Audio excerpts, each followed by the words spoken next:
This is a production of WKNO Memphis. Production funding for Behind the Headlines is made possible in part by the WKNO Production Fund, the WKNO Endowment Fund, and by viewers like you. Thank you. 3 state legislators join us for election reaction and a look ahead tonight on Behind the Headlines.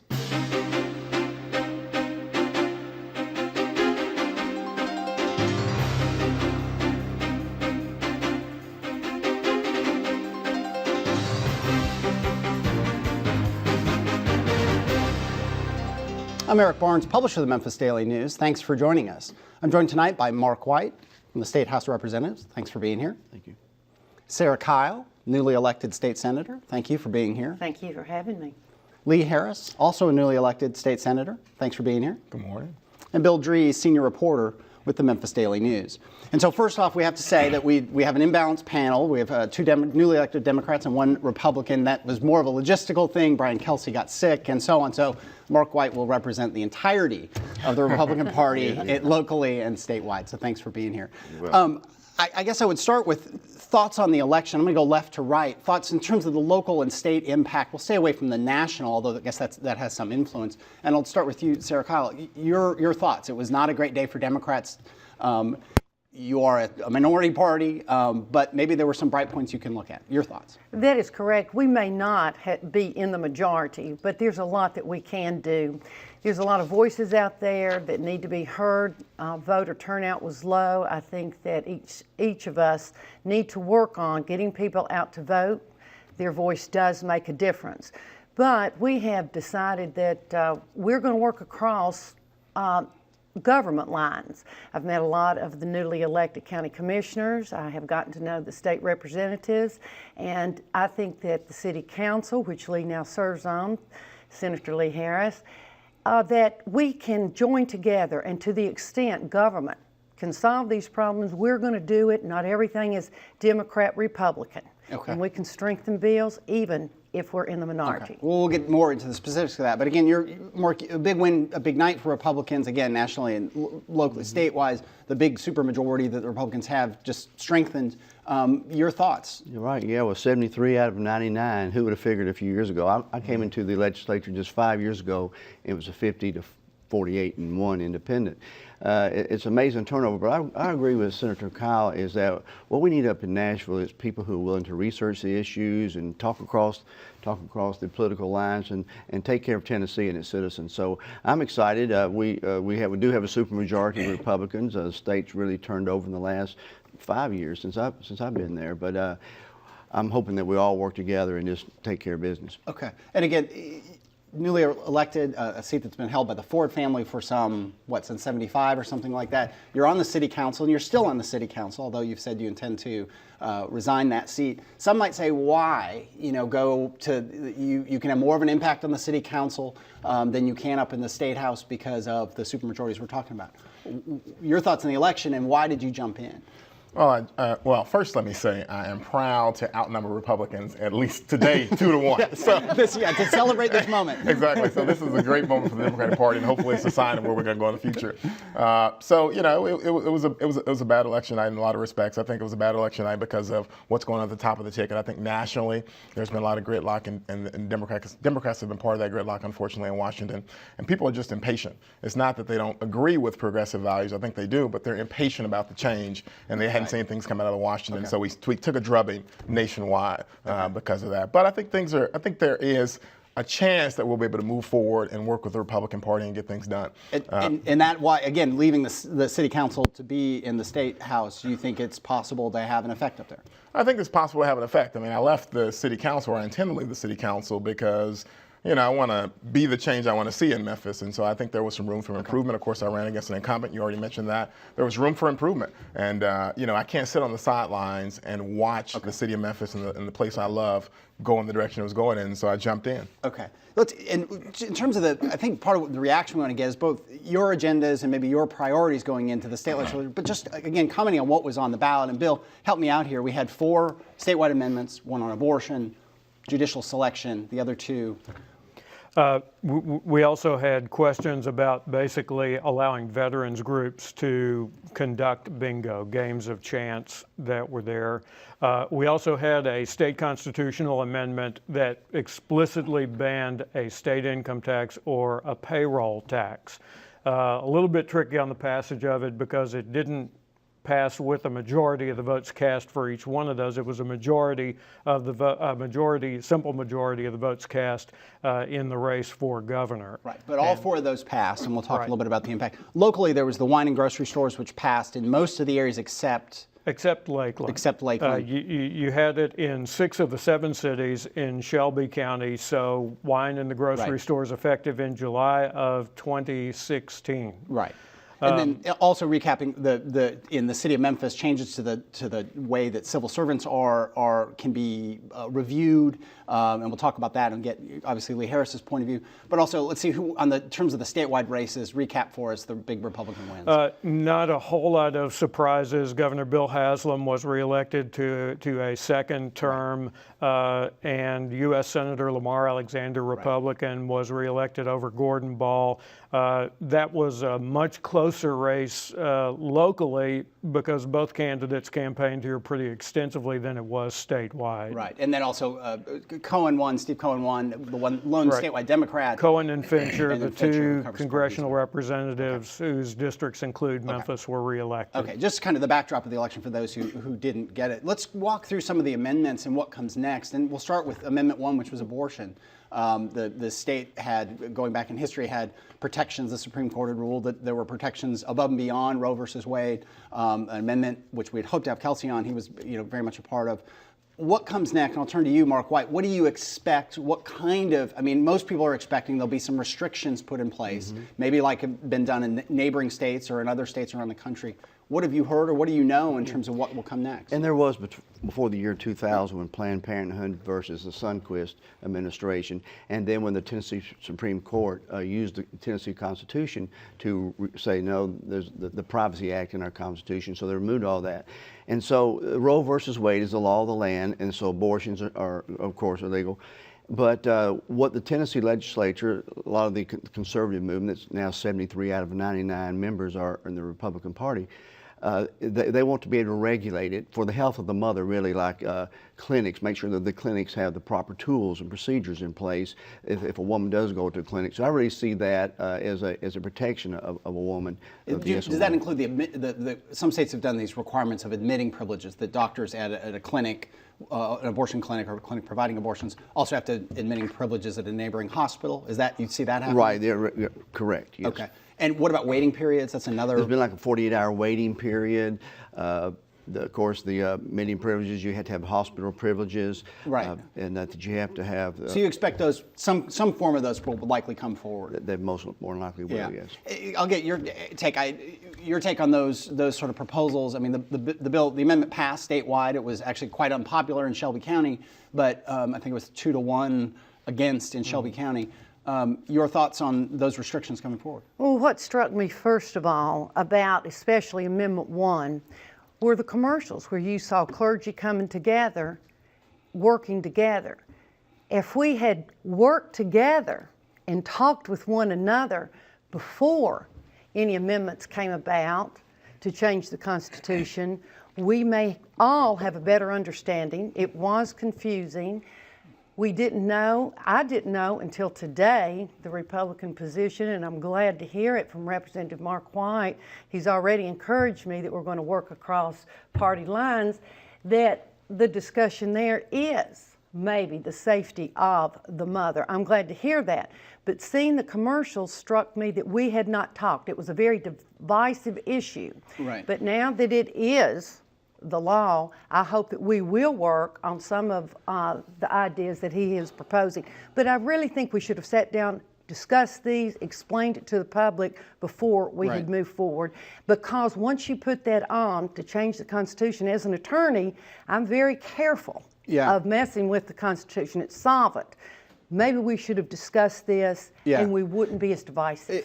Lee, your take on, I have no idea where anyone's stand on abortion is. I'm just asking the question. But the admitting privileges condition has been used in some other states. People what do I say? People who are in favor of abortion rights have said those are kind of a way of restricting access to abortion. It's been done in Texas and Mississippi. There have been a lot of court fights that it's not about protecting the mother, they will say. Sure. It's about restricting access to abortion. Your thoughts on those kind of proposals? Well, I think it is about restricting reproductive freedom. I mean, I think admitting privileges. I mean, I think, Baptist hospital, Methodist hospital, et cetera, they're associated with religious institutions.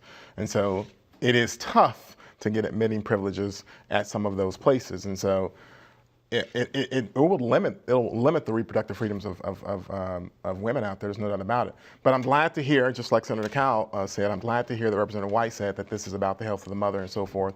If that's the case, then we won't see proposals like 48-hour waiting periods, 72-hour waiting periods, and so forth, because those waiting periods have little to do with the health of the mother, and instead are about imposing your discretion, imposing the way you think about things on a mother.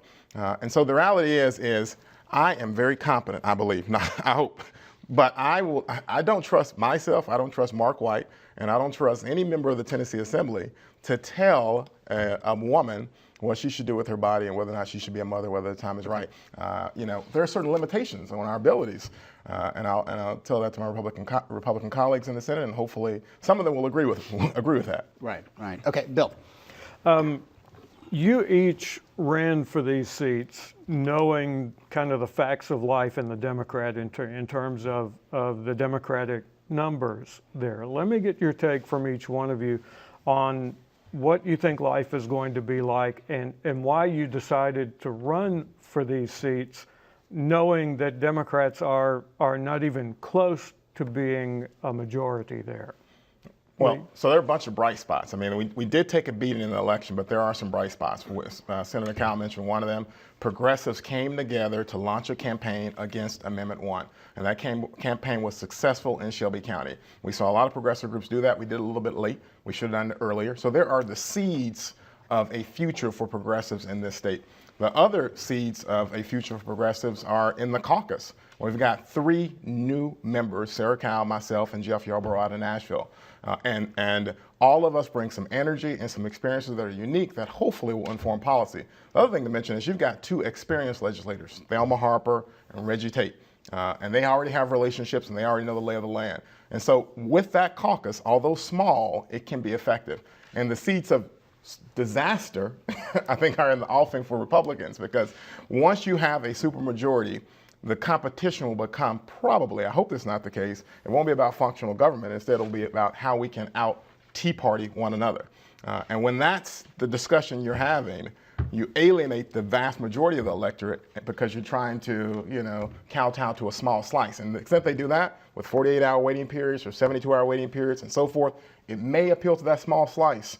But the vast majority of people are going to say, yeah, I don't want Lee Harris, I don't want Mark White, I don't want Brian Kelsey, I don't want Sarah Cowell involved in these decisions, because all they're trying to do is play politics. And Mark, we'll come back to you for equal time on that. Sarah, why did you decide to run? Well, I want to comment. I agree that being a Democrat or Republican, you have to notice that all issues are not Democrat or Republican. We have, in my area, a great need for jobs, and that does not include only hiring you and giving you a paycheck. It includes teaching children, teaching adults soft skills, such as you got to go to work every day, be on time. You have to learn how to interview. You have to learn how to speak to the public. You have to learn how to find resources that will help people. I think we can all agree if we want Shelby County to improve, we have to hold hands, whether we're Republican or Democrats, and get down to the needs. And that is jobs, and jobs for my particular area. I didn't run just because I was a Democrat. I come from a very political family. I'm used to working on issues. I'm used to working in the community to improve it. And I hope we can hold hands to do just that. Let's give you a chance to respond. Yeah. Well, I think we're going to do quite well together. Good. Yeah, exactly. Senator Harris is right. With the 73 Republican majority in the House and a 28 to 5 majority in the Senate, we do have to, to watch ourselves and be effective in our governing, because One thing I've found out in the years that I've been there, there's 132 of us in the Senate and in the House. Anyone's free to bring up any bill they want to, and once they file that bill, we have to discuss it. It's in committees, it's on the floor, and we're discussing it. And that may be as far as it goes, a discussion. It may die right there. But reporters like Mr. Dries, they're out writing about it. And so the general public says, well, what are they doing that for? Well, we're discussing because everyone has the freedom to file a bill. And so that's where the challenge comes in, is the debate. And do smarter minds prevail?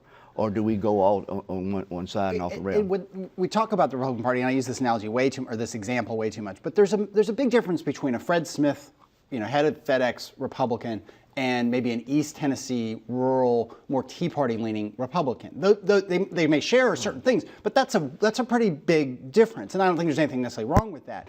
So when you have this kind of supermajority, as other people have talked about, and Lee just talked about, how do you keep that group together? I mean, will there be infighting? I mean, where does the Republican Party go when you do have these big differences of opinion within the party? Mm-hmm. Well, exactly, and that's where leadership comes in. Our speaker is Speaker Beth Harwell, and she has a real challenge. And it's almost many times like holding a lot of balloons underwater at the same time. My focus has been on education and economic development. We have to have an educated population coming out of our K through 12 if we're going to attract industry. And so that's kind of been my focus. And so, but we just have to make sure that we have more mature minds at the end of the day, sit down at the table, that we don't scatter as we can. And that's what Senator Harris says, you can divide yourself. Okay.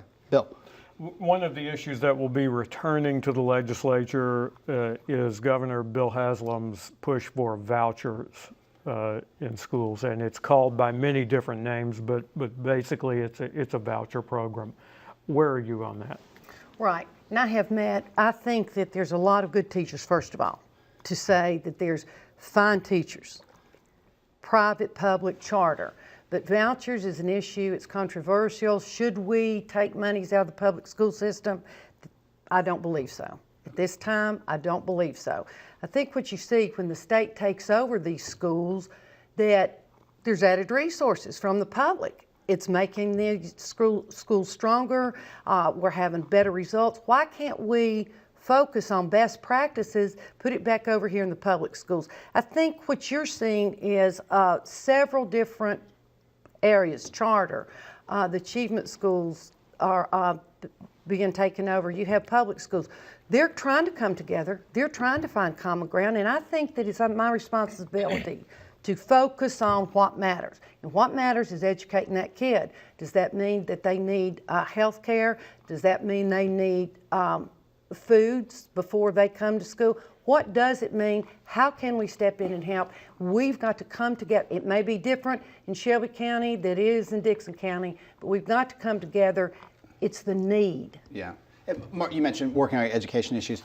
To Bill's question, your take on vouchers, and then we'll talk a little bit about charter. Well, it's been up before the General Assembly for the last 2 years. It's died both years. I was supportive of the Governor Haslam's limited version of a voucher. If we're going to start, I have a lot of questions too. I am an education reformer, and I'm willing to look at anything, but I want to be smart about it. And if we're going to do it, let's start out in a limited way and see what problems we run into. Summarize Governor Haslam's limited voucher program. Here's a limited.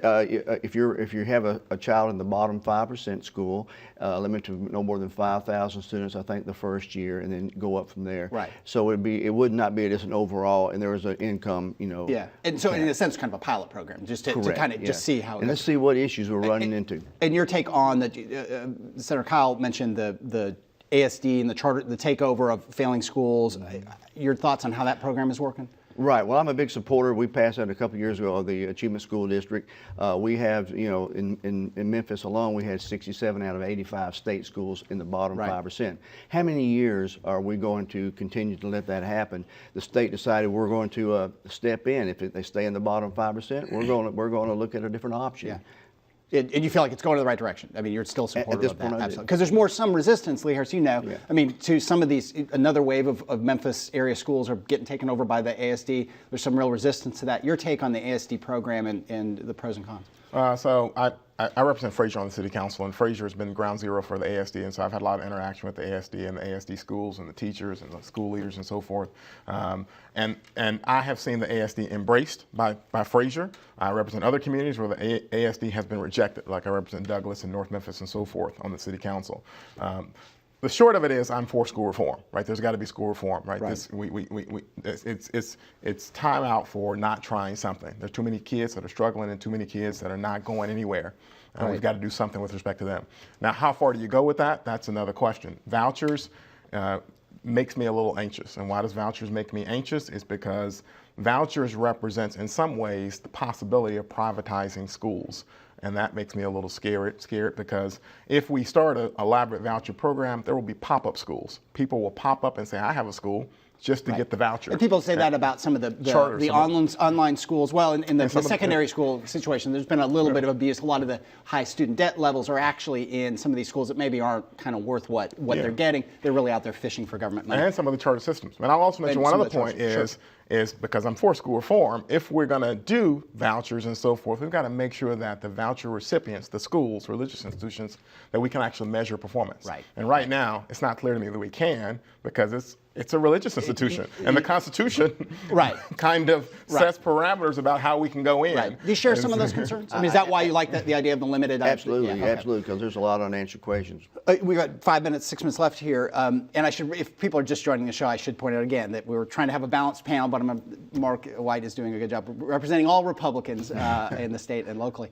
We talked about jobs, we talked about economic development. One thing, we did a panel at the Daily News just this week on a commercial real estate panel and the good and the bad of things that are going on, the economy getting better in Memphis. But one thing, and we've talked about a lot on this show in various forms, Memphis is losing a lot of jobs to Mississippi. And that is in part because of the very controversial pilot program, the incentive program, but also the state of Mississippi has an incentive program that's much simpler, people say, and much more lucrative to business, people will say, than the state of Tennessee.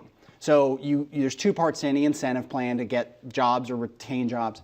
It's partly what the city and county can do, and it's partly what the state can do.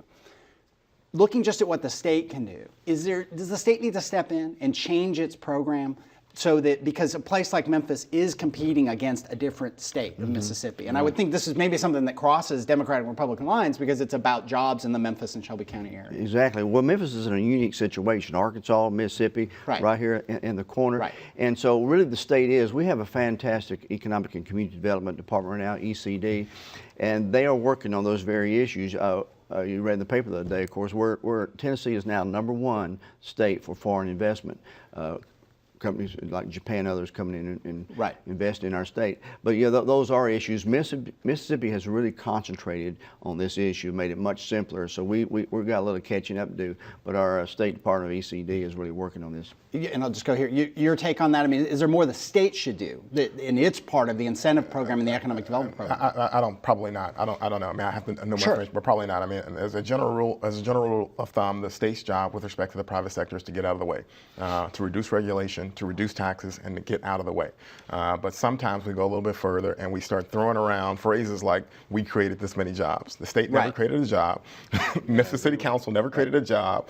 Entrepreneurs create jobs. And the more we can get some agreement on that and stop talking about all this, that we can create jobs, we will focus on what really matters is getting out of the way and letting people who actually create jobs do what they can. I'm going to beat up on this issue one more time just because we did just talk about this week. The pilot program is a very complicated state program. So maybe picking on what Lee Harris is saying is the state puts this program in place that's very complicated for businesses coming in. And a lot of times what they do is they say, well, you know what, we can get all the benefits of Memphis, the airport, the Grizzlies, the downtown, the restaurants, everything, and we just locate across the street in Mississippi. Is there more the state can do about these sort of programs? Of course, there's always something you can do, and you can bring people to the table. And I agree with Lee, we have to make an environment friendly enough so that people will want to bring in their businesses, and jobs then will be available for our people. I want to focus on what matters, and it is economic development. We're going to go to Nashville and work with Governor Haslam when he has a program. We're going to need to sit down and talk and see where we can help strengthen it. But there's all things you have to talk about: the schools, the taxes, the Medicaid expansion. You Yeah. have to talk about those kind of things, and I think that we have missed the boat. And not taking those free monies, I think. Just a couple minutes left. I'm sorry to cut you off. Do you think that Governor Haslam has said there's a little bit of maybe a more creative way to do a kind of approach to Medicaid expansion? Do you think that'll be on the table? There's a lot of opposition among Republicans in Tennessee, but there's also a lot of Republicans in Tennessee who would like to get that money and feel like it'd be helpful and it would create jobs and it's free money. And so what's your take on that? I'm really hoping we can find a way. Our hospitals are needing it, especially in our rural areas. A lot of the hospitals are in dire straits right now. They need that money. So, but what I don't want to do is transfer that debt over to the state where we had to pull out of education and transportation and other areas. So I want us to figure out a way to do it the right way. But I hope we can come up with a solution. And do you feel like your colleagues, I mean, that there are people, for a while, Medicaid expansion was like saying Obamacare, and for Republicans, that was poison. Right. Are we past that, maybe? No, we still got a lot of that. I'm hoping, there again, that sounder minds will rule the day. I really think if we come up with a solution that Governor Haslam's working on, I really think we can get it passed. That's my... Okay, all right. We've got just a minute left here, and I'm leaving Bill out completely, which I apologize to Bill for doing this. But one more thing we were talking about before the show. I said you're going to be leaving the city council. We were talking about before the show. I thought you were required to.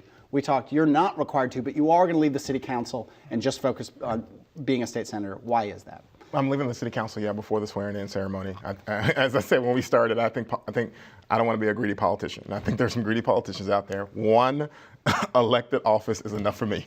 Is it so? It's more about the money and principle than it is the time commitment, or? I guess I think I could do both. I guess I could go back and forth and do both. But no, it's just about the principle. You got to live your principles. Okay. Thank you all for being here. Thank you for representing the Republican Party. Thank you for joining us. Good night.